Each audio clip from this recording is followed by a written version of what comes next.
everyone, so I'm back with week 19 and this is the 4th of May until the 10th of May.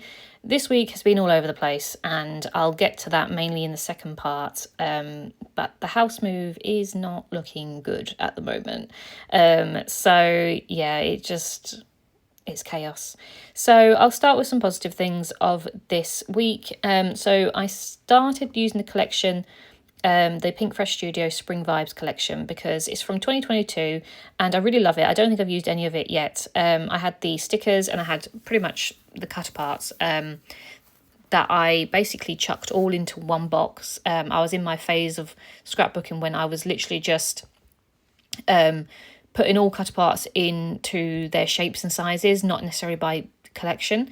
And then I put all the stickers in another place. So then I wouldn't even know which collection I had matched together. So I don't know, it now stresses me out thinking about that. I'd rather have the collections all together so that I can, work off one collection and they all match and things like that. So yeah, I've started to do that as I've been packing up for the house move.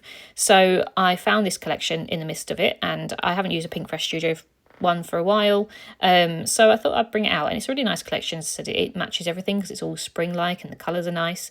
So the first thing we did on the Sunday, we actually went for a nice walk to another little park. We've been a few times, but they have a really lovely pond that goes round, like, I don't know, it's got like loads of wildlife around it, and it just it's lovely. So we walked around and we saw these cute little ducklings, and there was also a little I can't think what it's called, the little black hen. She had a little baby as well, and obviously this was my camera very, very zoomed in. I wasn't this close to them. She was actually across the water, but yeah, she had a little baby and she was tucking them in and stuff, so it was really, really cute. And then we had a Sunday dinner that Joe cooked that day, so that was a really nice day. And yeah, just enjoying the sunshine really and going out for a nice walk. So it's got can't speak today. It's got loads of nice little cut parts and stickers, some for journaling and just loads of word stickers, which I always love. The paper pad that I'm using is actually a Dovecraft one that I haven't used at all yet, but it's very spring, it's very bright, but I wanted the more muted colours out of it, so I took the green, and I do use an orange one and a pink one, but I don't use the sort of really sort of bright ones for this one because they didn't match the cut parts. But it's a really nice collection. I've got a few things with that Dovecraft collection. It's got like the labels and stuff, so I hope to use it for a project one day. Yeah, so the picture that's going to go down below is actually what my sort of spare room is currently looking like. We're trying slowly but surely to sort of declutter, and the spare room has been the first thing that has sort of been destroyed basically. So we've the spare bed that was in, the bookcase was in, there's a chest of drawers, there was all sorts in here, but we've just completely gutted it all. And now all that's left is just the mattress, which is up against the wall, which we need to get rid of. And then all the boxes there are pretty much my scrapbooking stuff. There is some other boxes in the living room, but that is a lot of my stickers and like labels and stamps and them sort of things. That doesn't include any of my actual scrapbooks, and it doesn't include any paper.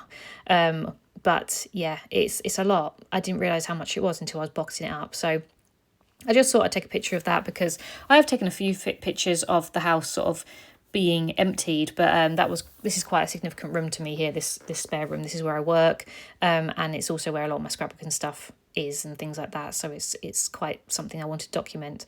So yeah, again, I'm just going to put some little embellishments underneath. I like that good days ahead, that sort of side of things. And then the last photo is just me and Joe having a movie night.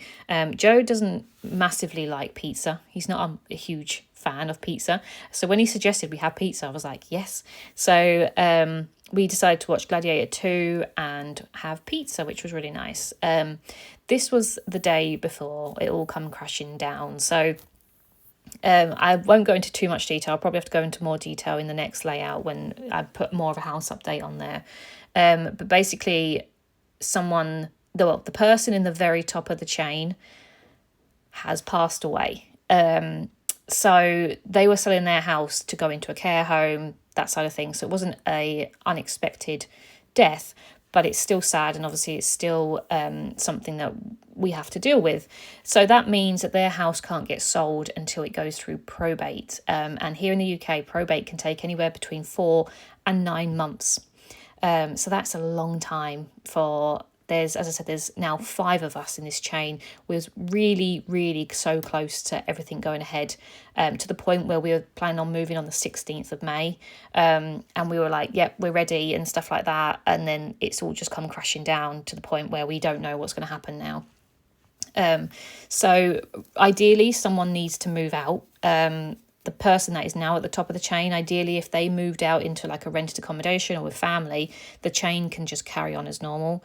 But I don't think they're going to do that. I think it's too much for them. I don't know. We're not sure. We're very unsure what's going to happen. And it might mean that we might have to move out, because if we don't move out, potentially our buyers might not wait 9 months to move into ours, and then and the people below, it just becomes a long time. The poor first time buyers at the very bottom of this chain, they are waiting nearly 9 months. So I am hoping something comes our way, but it could mean that this house move gets delayed, basically, and either it delays or we move out, in which case that's a massive undertaking. Moving into a rented accommodation for 6 months will be chaos. All the it's a side of things like paying, like bills and stuff like that. It's just a lot. So yeah, this week has really turned us upside down, but I'm trying to be positive. I'm trying to see the good things, and we're just trying to move on rather than